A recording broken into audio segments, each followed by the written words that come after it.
All right. Good morning. Welcome to Civics Sunday. My name is Tom Christie. Thanks for tuning in.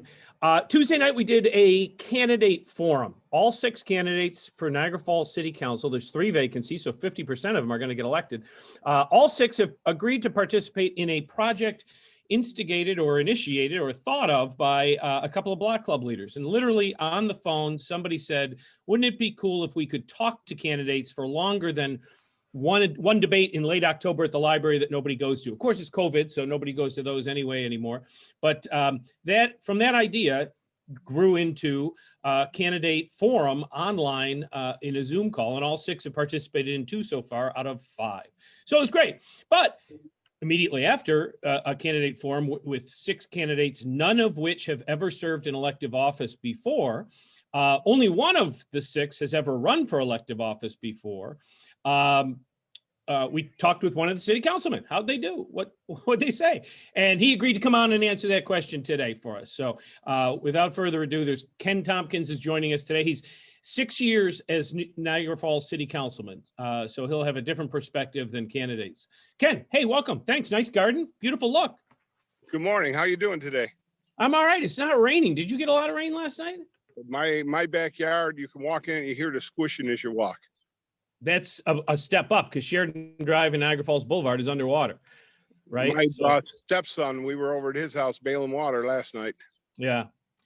Hey, so let me jump all over the place, but you watched the candidate debate, or at least some of it, Tuesday night. What'd you think? We've got 6 people running for 3 openings. They're going to join you. You're going to be the senior member of the Niagara Falls City Council. I bet you never thought you'd hear those words. And never in a million years. So what did you think? I like all 6 that are running. They're all good people. And as a matter of fact, anyone that steps up and is willing to take this shot, this opportunity, I really feel a lot for, because they don't realize what they're getting into or how hard it is. Everybody out there has all the answers, but very few will decide to step up and, put their money where their mouth is, basically. So I'm very happy to see 6 candidates. I actually thought we'd have a lot more this year, but they're all good people, and I look forward to whoever wins. Yep. Right. Ken, one of the things that I really want to harp on all the time is to change a little bit of the way we speak about each other sometimes. And it's very, very, very easy and culturally normal for us to say candidates are idiots and to say city council people are jerks. It just is, right? So I want to debunk that. Those are 6 good people, and, they're the people that are running, and there'll be 2 people on the council. There's nothing wrong with you and John Spanbauer. So we have to stop saying that. You're our team. 3 of those that get elected, the 5 of you will be our team. It's like the Sabres or Bills. We have a team. So anyway, I'm glad you said that too. I think everybody, deserves a fair shake. It should have froze right there. Hey, we lost your audio.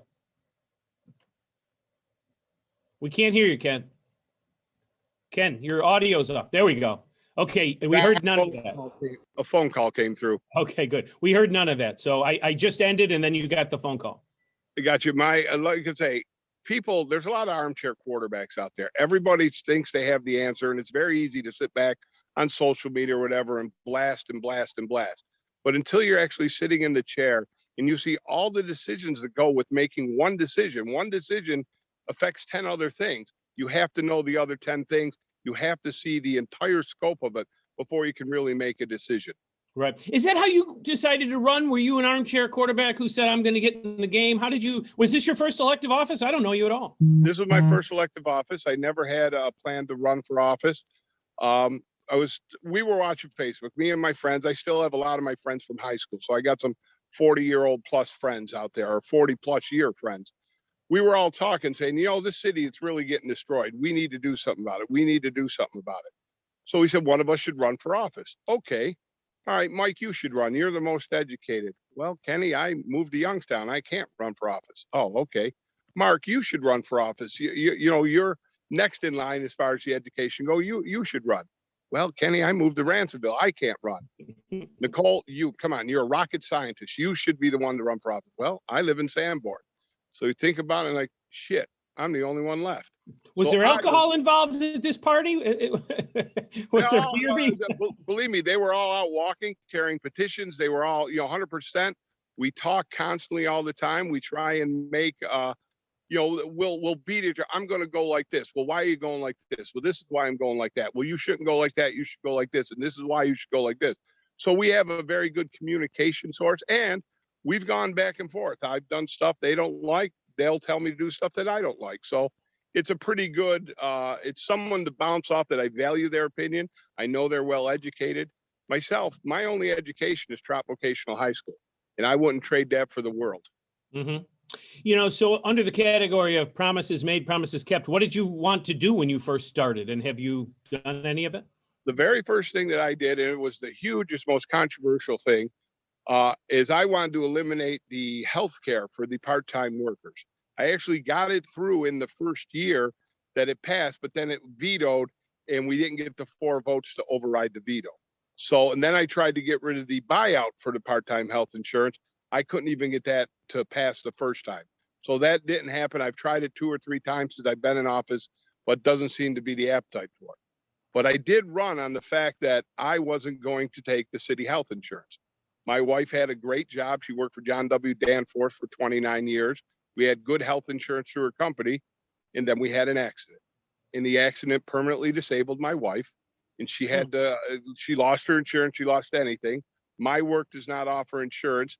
I had no choice, but because I have 5 kids that were under my policy when I started, that I had to take the city health insurance. That made a big difference. A lot of people didn't understand that.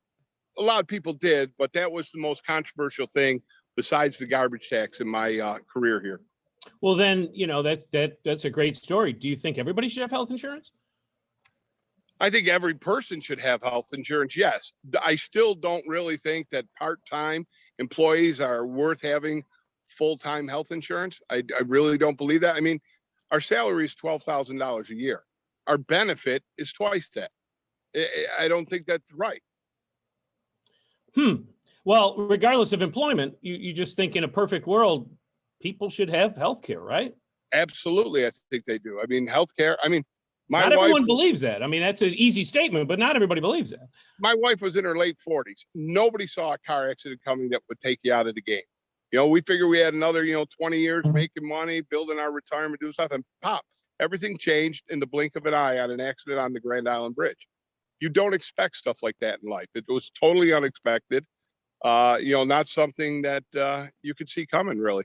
Yeah. 6 years later, is the city better or worse? I think right now the city's on an upswing. I think it went down, but I think that it's on an upswing right now. The bottom line, it's financial. It's all about financial issues in the city. The only way cities raise or get money is by raising taxes. It's not like we're selling a product. All we do is give services out. So the way you pay for the services is basically through taxes. So nobody wants a tax increase. So it's a catch-22. Your level of service is set by the amount of money that you pay in taxes. How much do you want in service? How much are you willing to pay? Well, that's assuming everybody pays, right? You've got half a city that isn't paying anything at all. Well, somebody's paying. I mean, your landlord, whoever owns your house and stuff, is paying. Somebody's paying the taxes. But yes, there's a lot of people that don't pay their taxes, and that's why you wind up with houses in foreclosure and buildings in foreclosure. NFR took people to court and isn't paying anything on the turtle, right? I don't know if it's the turtle. I believe Nabisco that they're not paying any tax on. And again, that's something that I don't understand. You have a property's worth something. Even if it's, got the silos or whatever on it, the property should be worth something. Nothing's worth nothing.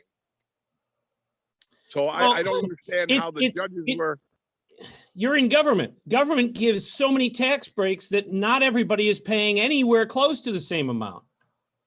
There's definitely tax breaks, but not too many tax breaks. Very little tax breaks through the city level. It's usually through the county and above level. Well, okay, but we're all in the same pot and we're all in the same soup.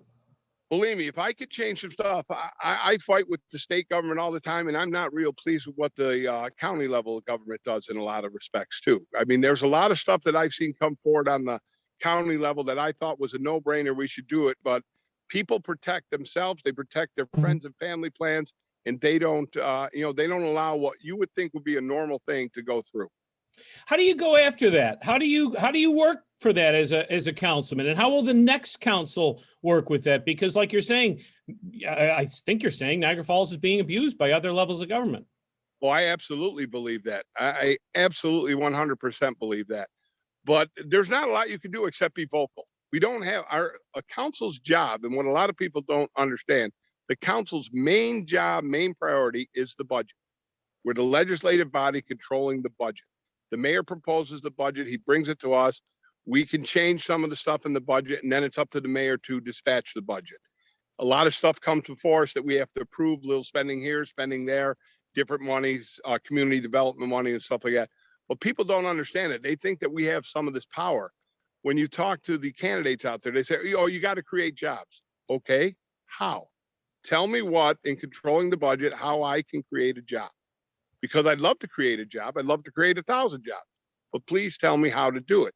Because I've yet to see in our scope of what we can do, what we could do to help create a job. Could you, I'm just, can't you hire somebody to cut grass? Because that came up Tuesday night. Nobody's cutting grass. So we hire somebody to cut grass. Let's just say the position pays $25,000 a year. Where do we get the $25,000? Where do we take the money from? To do Public information officer, Ken. Public information officer. So you don't think? Don't hire one. Don't hire one. You don't think we should have a public information officer that answers every call that comes in, that puts out everything that happens in the city to the public? I want to cut the grass because I view it. I see it. It looks like a slob of a city. What are you going to do to pay for it? I would cut that job. I don't want that to happen. No. Why can't the mayor return every call? What is the mayor doing? The mayor's out and about, meeting after meeting. He's out and about. He's out and about. He's trying to bring us jobs in here. Why doesn't he cut the lawn? I've cut the lawn. No, but Ken, why would you pay $25,000? Who can live on $25,000? Well, how much do you think you pay? It's a part-time seasonal job. I think you would pay whatever it takes to get it done. Well, what is the living wage today? Well, what's minimum wage now? 13 something. A living wage. A living wage is, I think, $17.50.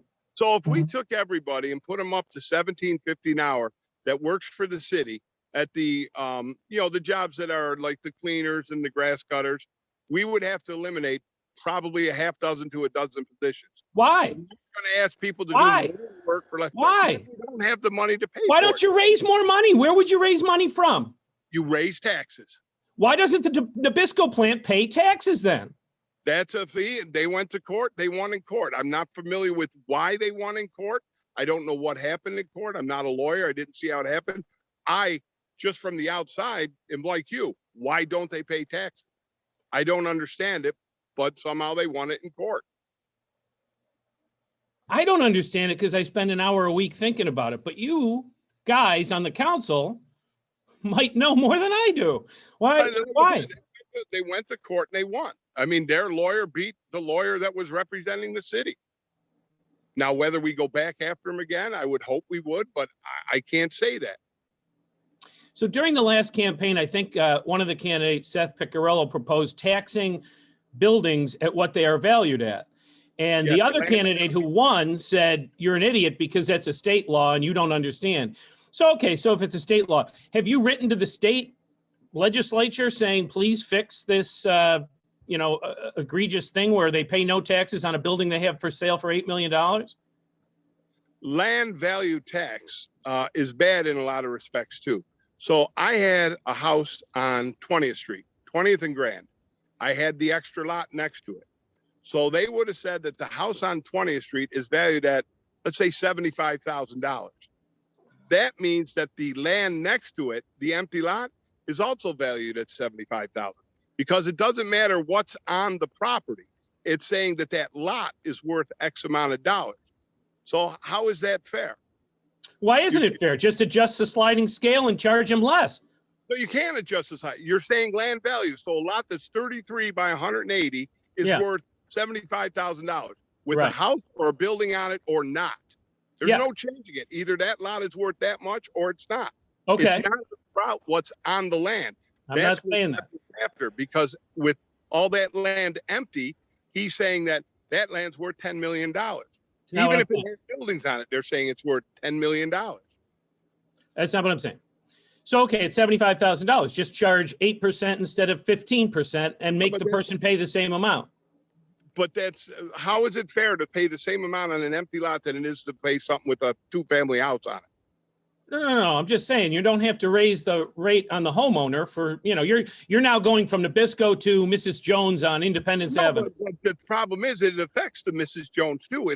Land value tax would have to be completely straight across the board. But it doesn't affect Mrs. Jones.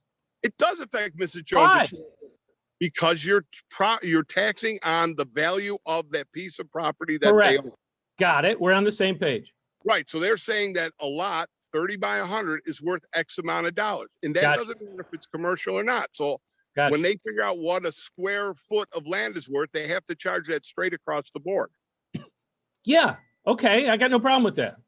Right. So what if Mrs. Jones has the lot next door? She's got to pay twice as much?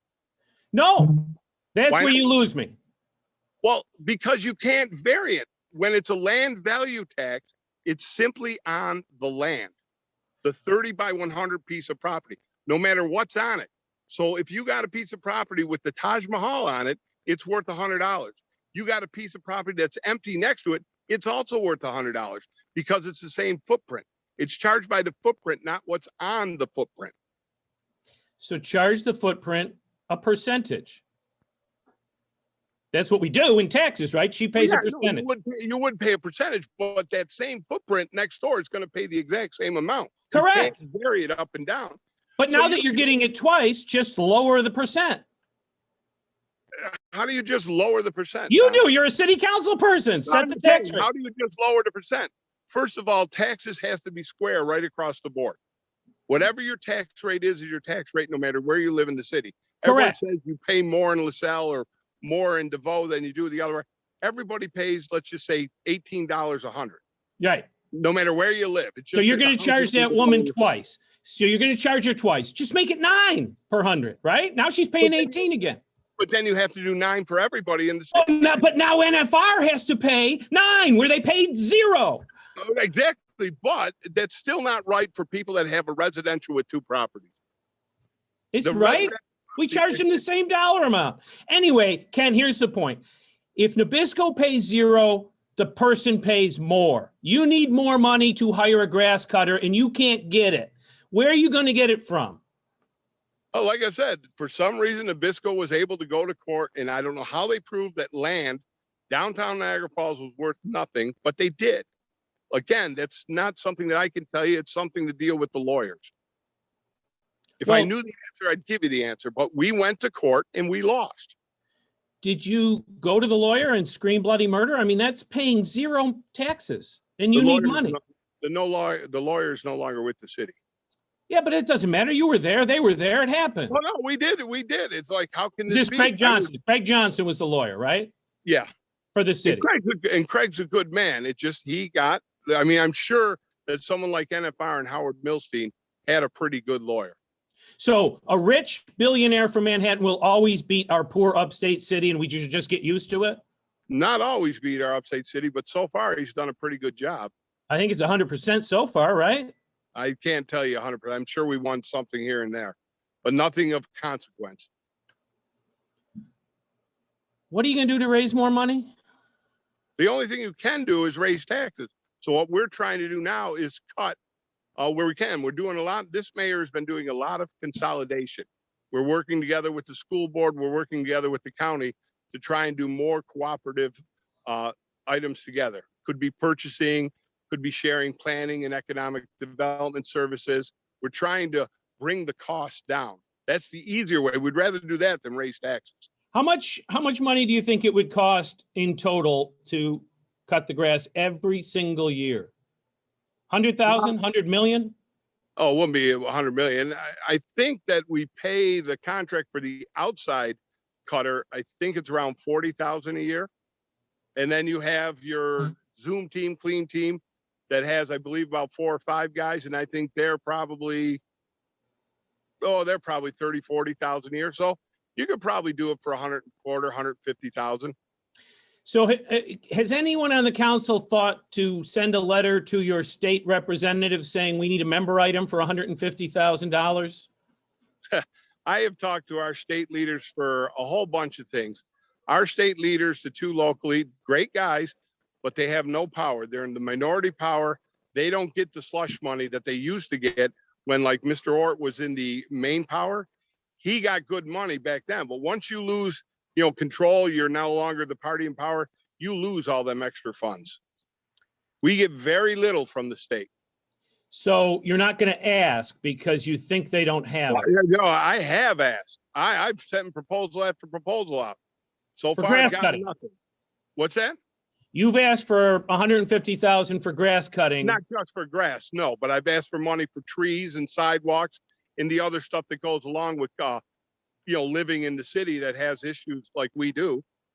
I asked them to do a whole area in LaSalle that we would go in and clean up all the trees. We would go in and do all the sidewalks over.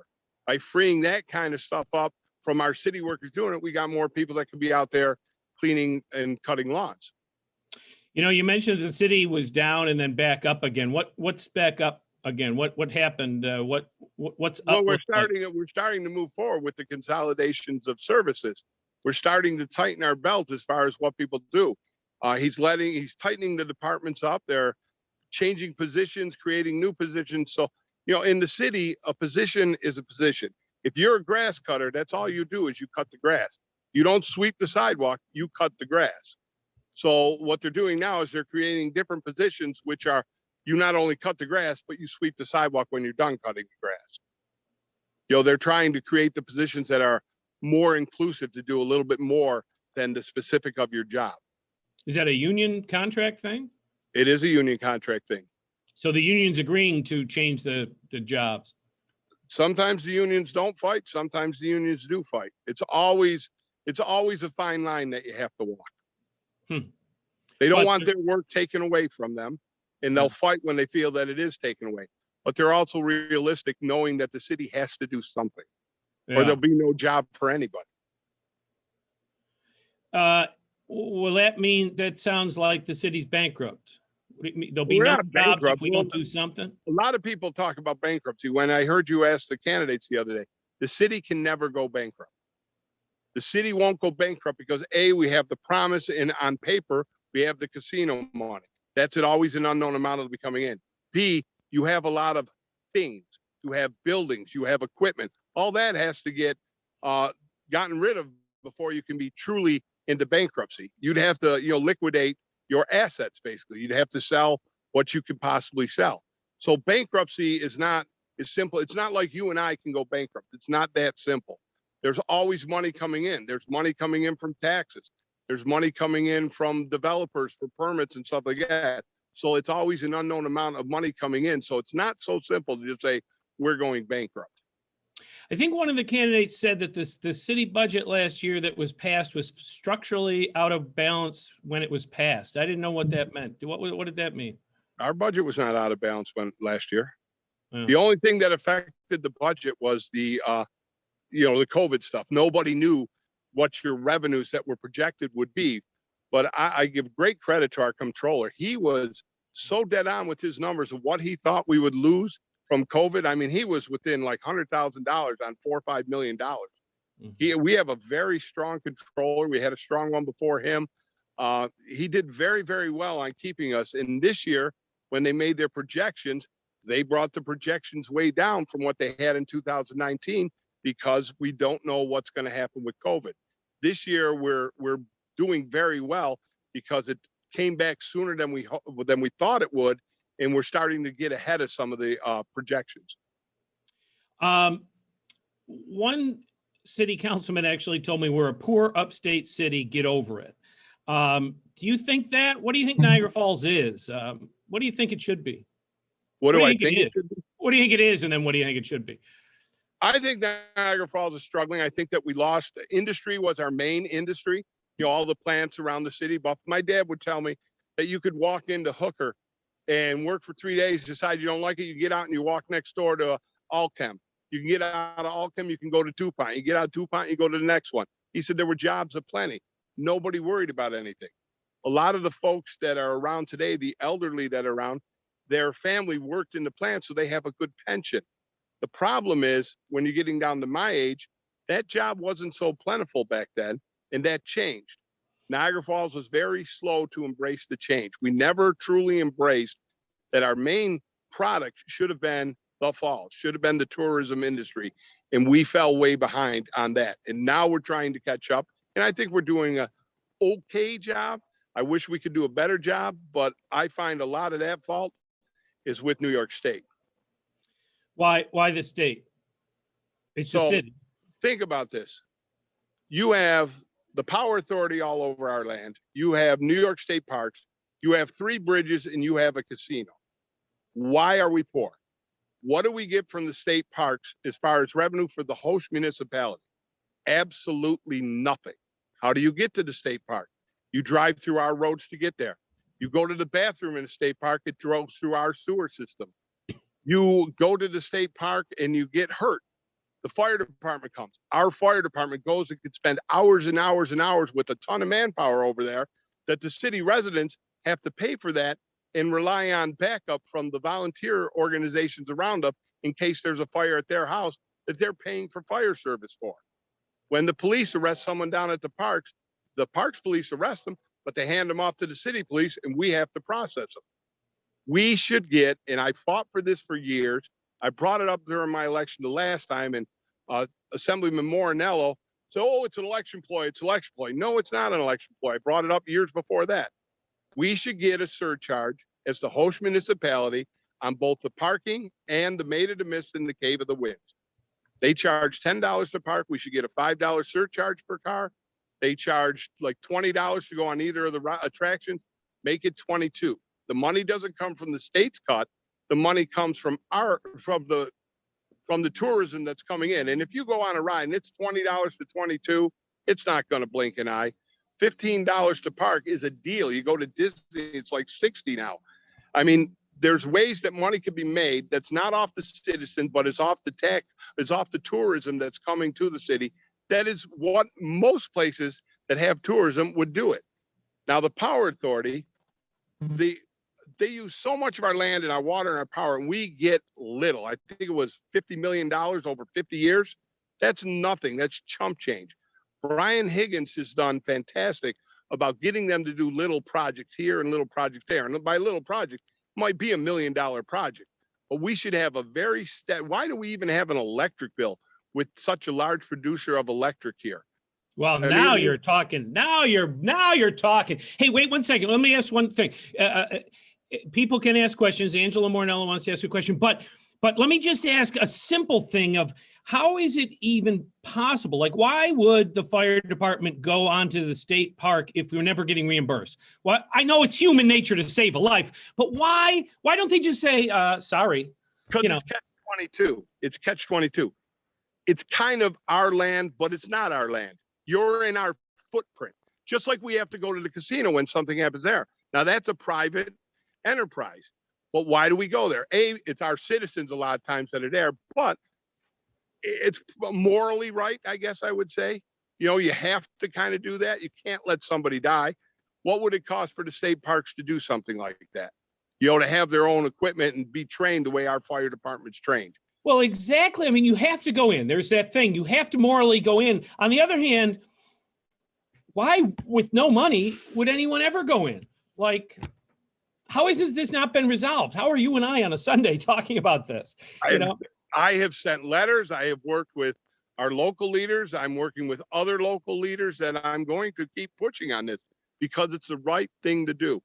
That money, if we could get the surcharge at the state parks, that would take us off of needing the casino money. The way we have, $6, $7, $8 million in our budget based on the casino money, that would take us off. Depending on the numbers the state puts out, we get $9 million a year or 9 million visitors a year.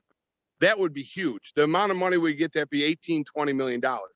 Realistically, I think our figure would be between $8 and $12 million that we would get from the surcharges on the parking and on the 2 attractions that are down there. That would be pretty much guaranteed money every year that would come in. And then if and when the casino issue is resolved, we can use the casino issue for helping economic development, keeping the tax rate down, and keeping the falls growing and moving forward. That's what's lacking.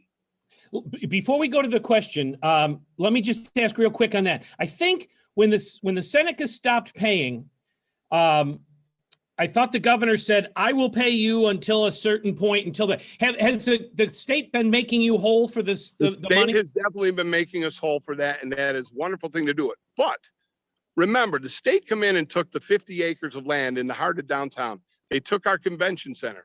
They promised us a new convention center. We didn't get a new convention center. We got the conference center. You can't have, WWE wrestling or monster trucks in a conference center. You need the big convention center. We never got that. They get 75% of the cut. We get 25% of their cut. Why isn't flip-flop? It's our land you took. It's our services you took. You took that 50 acres is never coming back to Niagara Falls. It is now sovereign land. So we need to do something about that.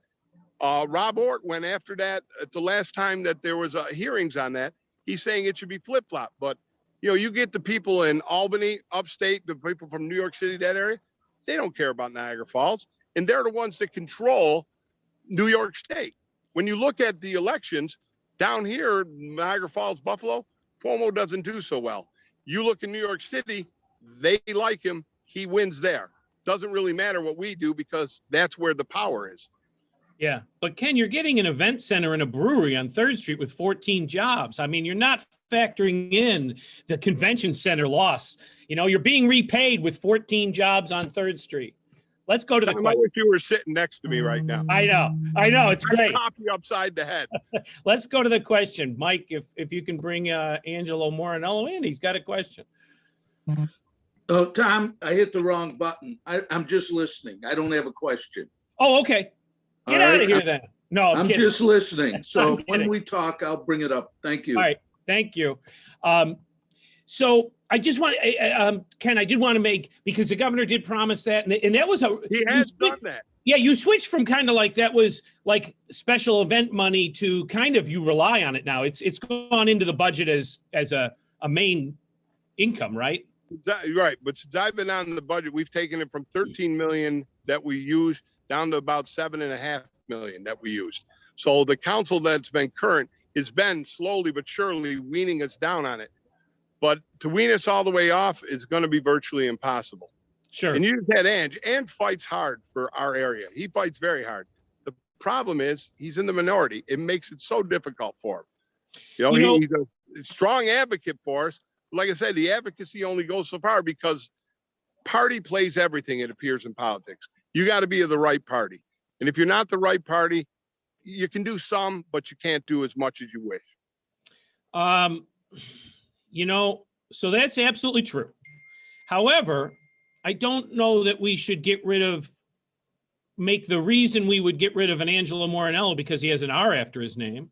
Well, I would never want it. He's a fighter. He's a definite fighter. But the problem is, but he can't get. But if he can't get anything, do we need that fighter? Now, let me say that we had a Democrat for 30 years before that, and the city didn't seem to get a lot. So I'm just kind of throwing out there that I don't know whether being in the minority or majority is that reason.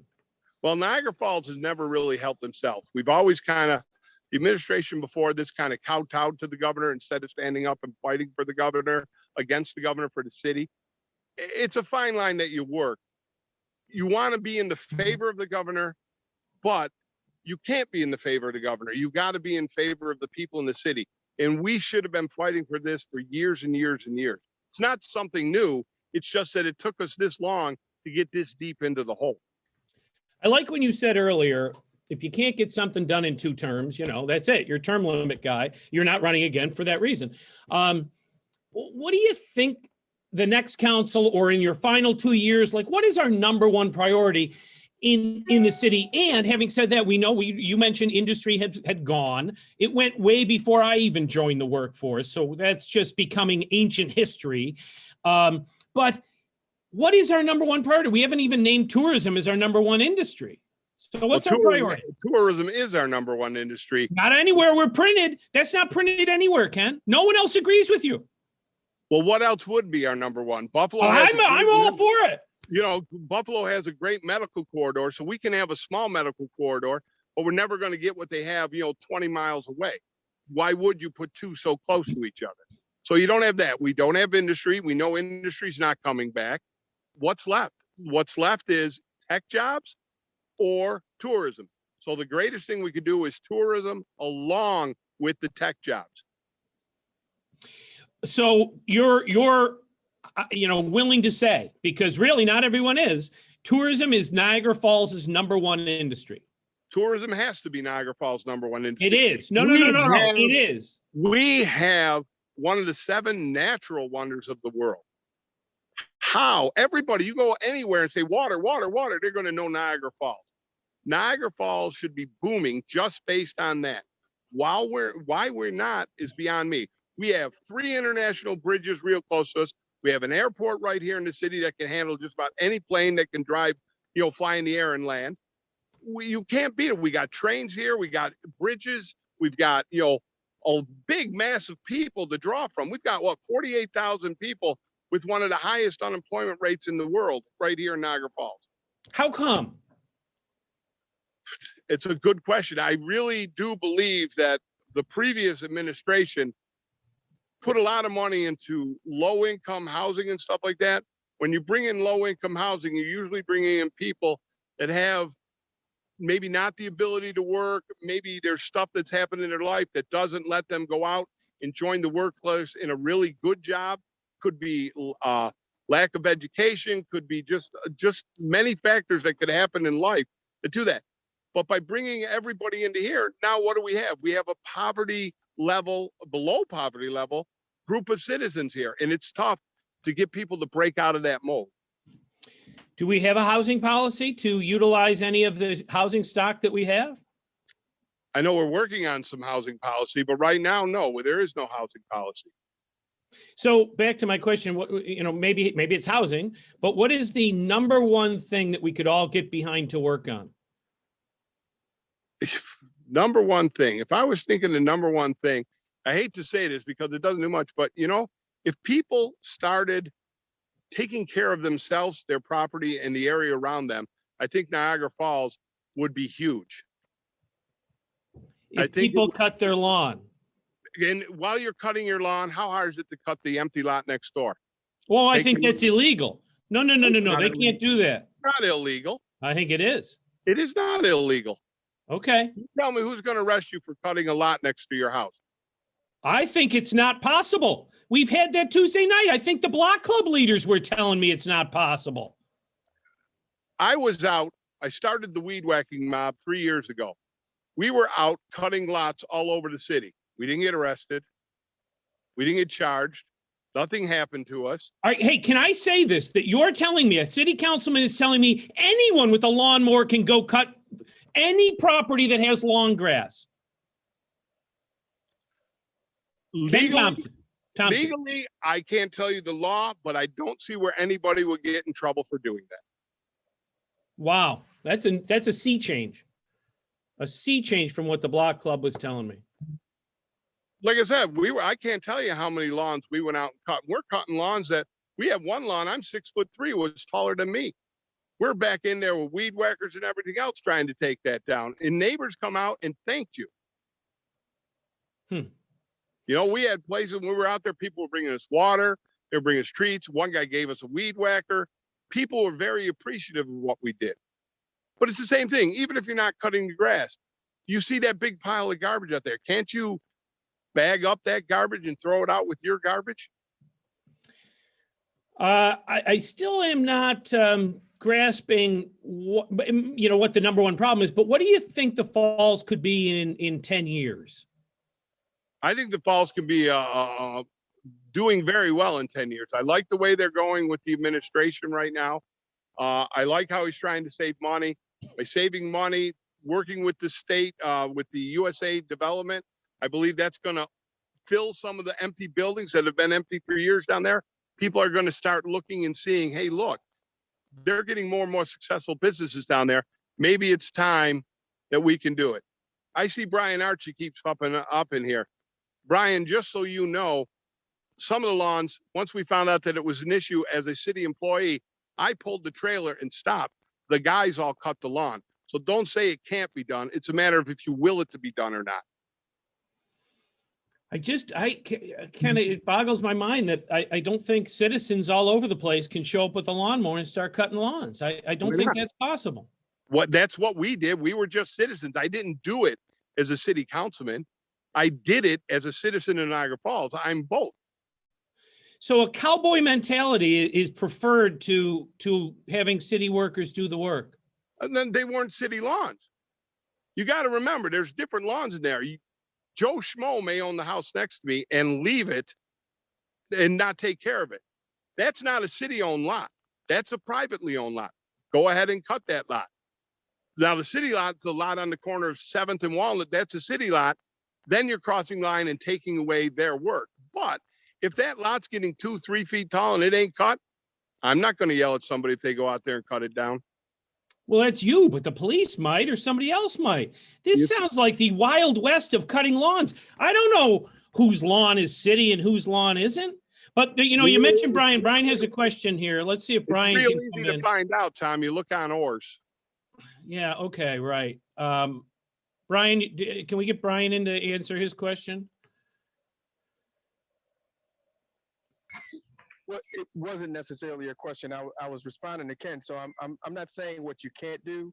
You and I have done some work together, Ken, and you understand how the city works as a councilman. People look at you as a city employee, and this is why you won't be bothered. You or the people that were with you, because I know them as well, right? I can't just do that. Why not? You know better. No, Because I why can't. not? I mean, these guys who were going out when I wasn't with them, they were going out. Who is really going to be mad that you cut a lawn? Somebody is. Oh my God, Ken, this kid. It was a publicized thing that you were doing it, right? So people knew that Ken may show up and hit the alley or hit the lawn. If folks just go around and start cutting grass, and this is something menial, right? This is something really small, just to Absolutely, it's really right? Right. But Brian, that's how we started. We just went out and started cutting grass. Somebody picked up on it on a news organization. We didn't go to the news. They saw it on Facebook. So I get the change. I get you being the change. What I'm saying to you is, everybody's not going to do that, and two, you just can't. And the thing that you really hit on when you talked about taking away somebody's work, let lawns start getting cut just out the blue, city lots, blah blah blah. Folks, labor union, they're going to have a fit. Well, like I say, I'm not saying the city lots because that they have their jobs for it. But the majority of the lots we did, we were very careful in making sure they were privately owned lots that were being taken care of. Right. And the average person will not have either access to that information or know how to get it. You just talked about them being in poverty and maybe not being educated and not knowing. So somebody just getting a lawnmower trying to head out and make some change may get themselves in trouble. Oh, that's a great point. This cowboy mentality. Maybe somebody's going to go around, cut your lawn, and they go, hey, what about something for the effort? So it's not free and it's not volunteer. Now you're kind of like, there's a little quid pro quo there. I cut your lawn. How about $10? I mean, this is anarchy. This is anarchy out there. First of all, Tom, finding the owner is near impossible for the houses we were cutting it on. Most of them are out of town, out of state. I missed what Brian just said. Brian, what did you just say? I said the other part of that is somebody's already being paid to do it. How about they just do it? And we won't have to have the conversation. And I want to pay people to do it so they can afford a house and a family and live in the Falls. I don't know. I don't know about that. Anyway, Brian, thank you. I'm sorry to put you on the spot. Ken, thank you. Hey, I think we got Ken Hamilton wants to ask a question because we're running short on time. Oh, no questions from Ken Hamilton. No? No, not from Ken Hamilton. Why not? He's a pain in the butt. Well, there won't be a question because Ken, as dearly as I love him, will be a 15-minute statement without a question. So you don't have to worry. Ken, are you with us? I am. I don't know if you can hear me or not. We can hear you. Thank God. Okay. Kenny, you've got to know, and Tom knows, for the last 40 years or more, I have been following city councils. We keep saying that we are a tourist town. No, we're not.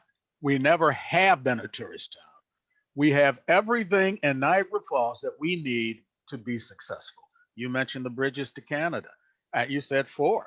There's the Peace Bridge, the International Rail Bridge, Rainbow Bridge, Michigan Central Bridge, and the Whirlpool Rapids Bridge. We have 5 bridges to Canada.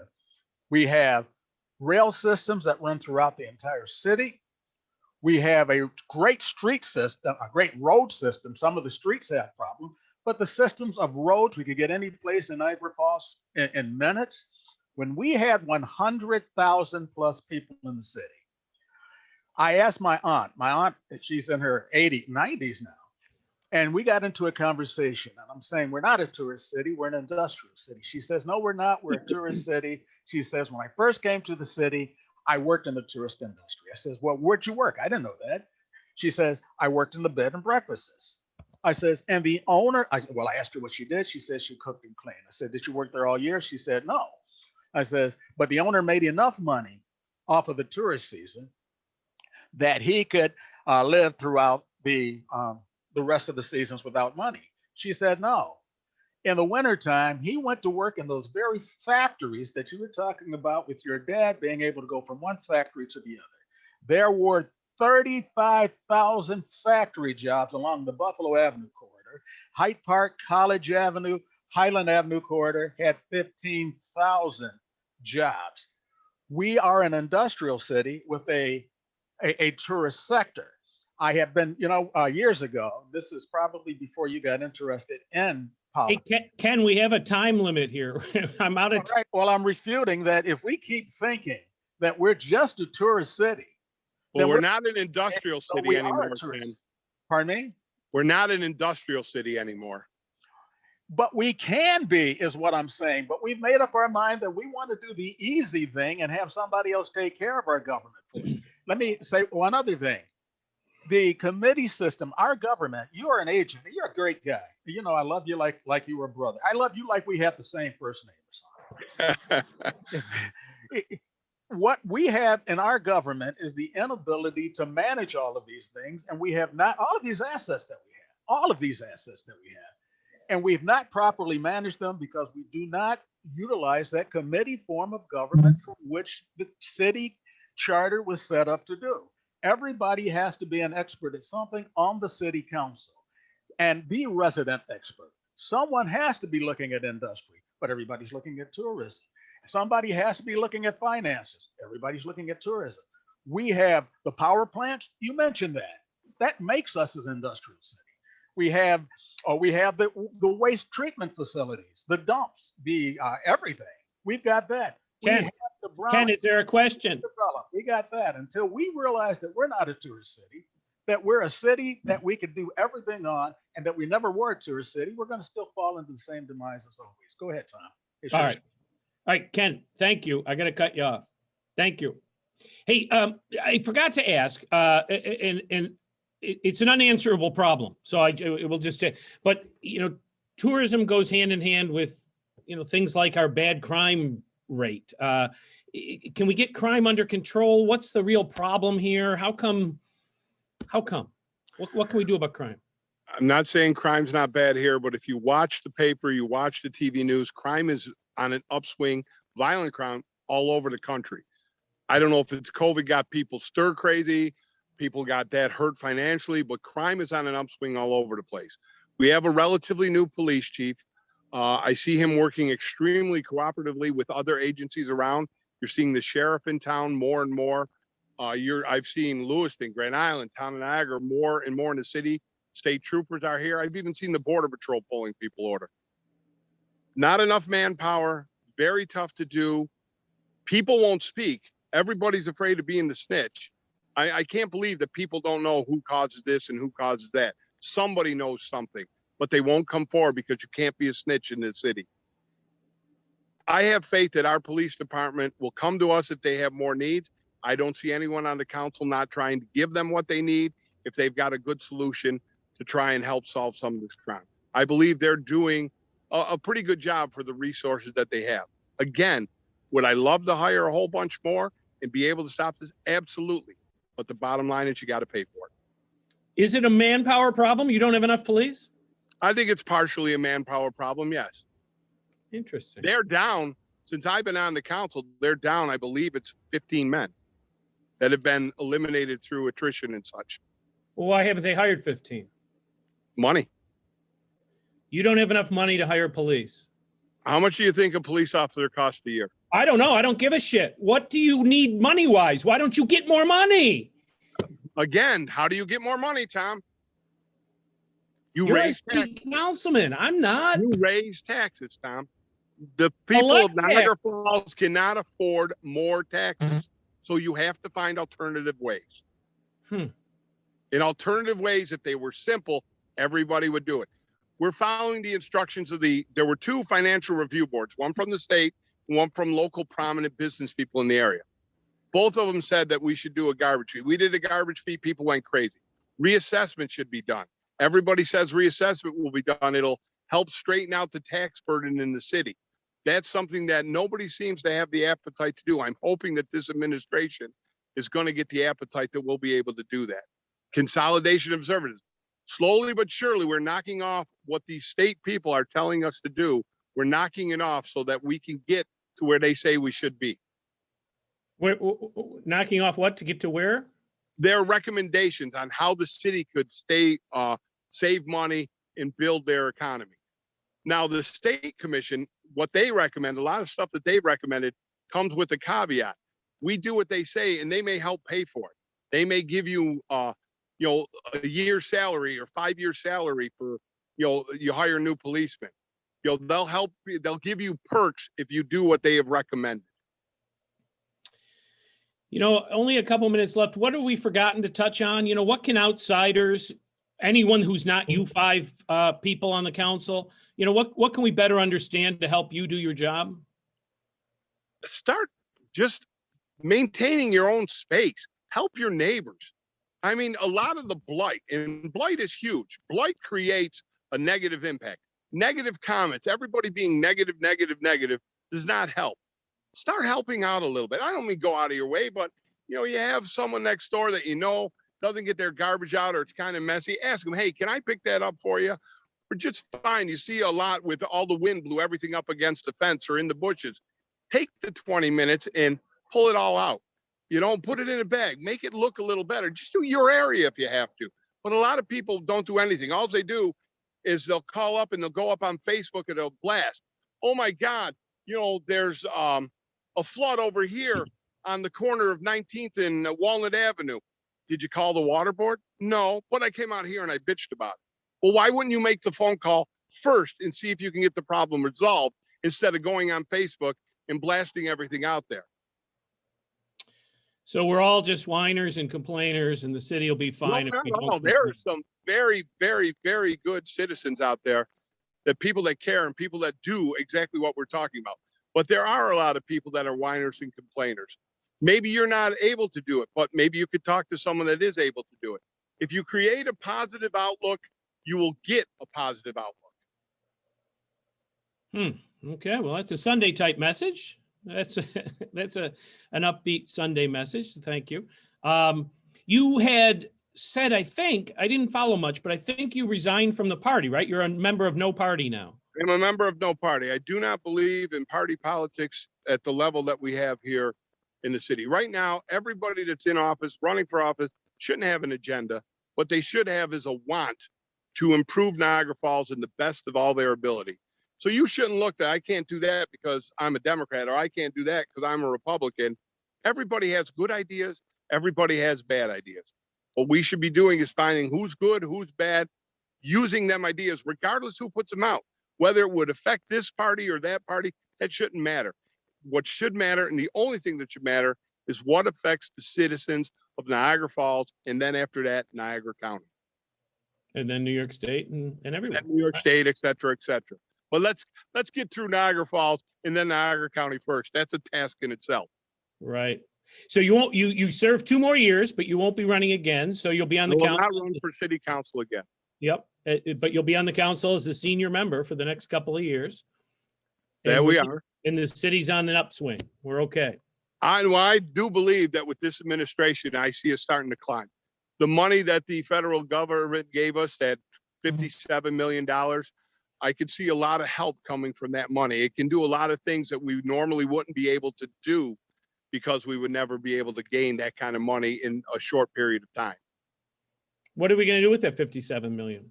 It's a good question. The mayor's taking all suggestions and comment. one thing that I'm pretty sure we'll do that is sorely lacking in this city is we're going to upgrade our computer system. We have the same computer system that Bernie Madoff used in the late 90s to do his thing. It is so obsolete, it's not funny. By upgrading the technology, that would make it so much easier for your 311, your 411s. It'd make it easier for our people out on the street to be able to do stuff with tablets and stuff like that. It would definitely bring us up into the 2020s. It doesn't sound like it would cost more than $5 million. No, I don't believe that it would. So Like at I say, least 50 million. that's the one thing that's hard, that's high in my head that we need to do, that I know would fall under the COVID restrictions, because when we had to do shutdown and people weren't working, it was very hard to communicate because we didn't have the ability to communicate back and forth. So what do you do with the other 50 million? Well, you got to remember, there's a ton of restrictions on this money. It has to be something related to COVID. It has to be something related to things. So first and foremost will be what our losses are. You're allowed to recoup your losses. And then from there, he has to decide, and this is really, we give him input, but he's going to come up with a plan on how to spend it, and then the plan will come to us. So I know that he's had community meetings where the community are telling him what they'd like to see done with some of that money. So I think he's got to put it all together and prioritize what would be most important and what would be the best effect of using that money. Well, Ken, how else can we support you? I thank you for coming on here and setting the record straight. How else can we help? Any other way? Get involved, come to council meetings, come and see the process. We'll have a normal council meeting. Unless there's something controversial, you get 15, 20 people tops. The pews in there should be full. Why? People should be, why not? How do you sit there, Tom? Why don't you want to watch government in progress? Why don't you want to come I don't up want and to watch anybody in progress. I'm a customs broker and I don't watch people doing their job. I don't want to see you doing your job. Do your job. But our job is you're our boss. Wow. Why don't you come Still and at that speak? place? You We're have two still there. opportunities. You have two opportunities to speak at every council meeting.